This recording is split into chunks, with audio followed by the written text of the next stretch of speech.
आज आहे मार्गशीर्षचा तिसरा गुरुवार आणि मला न भूक लागलेली होती आणि मी काय खावं म्हणून विचार करत होते। तर फळामध्ये तर ऑलरेडी फ्रूट होतेच, मग त्या फ्रूटचा मी मस्तपैकी ज्यूस बनवला आणि एन्जॉय केला। तर मी फ्रूटचा ज्यूस बनवण्यासाठी घेतलेला एक ॲपल, एक बनाना आणि दोन काळे खजूर असतात ना ते घेतलेले आणि थोडेसे बदाम घेतलेले।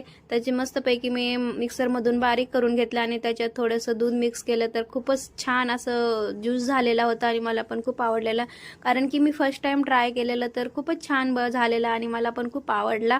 चला असो, आणि एनर्जी पण आली आणि काहीतरी हेल्दी आपल्या पोटात गेलं। तर आता मी ज्यूस वगैरे पिऊन झाले आणि बोलले चला आता पूजाची मांडणी करून घेते, कारण की पूजा मांडणीचा टाइम पण झाला होता। असं छानपैकी अशी रांगोळी काढून घेणार आहे मी, आणि रांगोळी पण मी दरवेळेस वेगवेगळी डिझाईन काढते, सगळेच काढतात, माझंच काय सगळ्यालाच असतं। तर असं तर हे बघा अशा प्रकारे मी पूजा मांडून घेतलेली आहे। आणि बघा माझी पूजा कशी आहे, तर माझी पूजा चांगली वाटली तर लाईक, शेअर आणि सबस्क्राईब करायला प्लीज विसरू नका। तुमच्या एक लाईक शेअरची मला खूप गरज आहे आणि मला खूप मोटिवेशन पण मिळतो।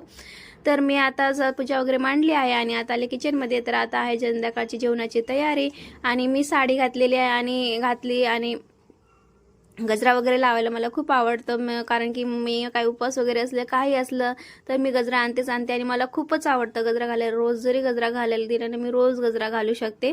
तर असं तर मी आता बटाटा उकडायला ठेवले, आता पटकन भात पण लावून घेणार आहे आणि त्याचबरोबर पटकन अशी खीर पण करायला घेणार आहे, कारण की एकदाच माझं सगळं होऊन जाईल। मग तेवढं शिजेपर्यंत माझं बाकीचं पीठ मळणं किंवा लसूण सोलून घेणं हे सगळं माझं काम होईल, कारण की ते पण व्हायला पाहिजे, कारण 1 तासाचा स्वयंपाक व्हायला पाहिजे, तसं माझं टार्गेट असतो। तर चला असं तर मी आता खीरमध्ये पटकन दूध वगैरे टाकून उकडायला ठेवलेली आहे आणि आता मी ना त्याच्यामध्ये टाकायला ड्रायफ्रूट असे छोटे छोटे कट करून घेणार आहे। आणि तर आता माझी खीर, भात आणि बटाटे पण उकडून झालेली आहे। तर आता मला कढी करायची आहे, तर कढीला पण मी आता पटकन तडका घेऊन घेणार आहे, कारण की अद्रक, लसूण आणि मिरचीचं पेस्ट बनवून घेतलेलं आहे आणि तडक्यामध्ये मी देणार आहे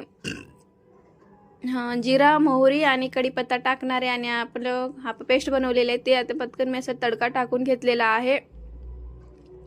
आणि ह्याला ना थोडं पटकन फेटावं लागतं, नाही तर फुटायची भीती असते।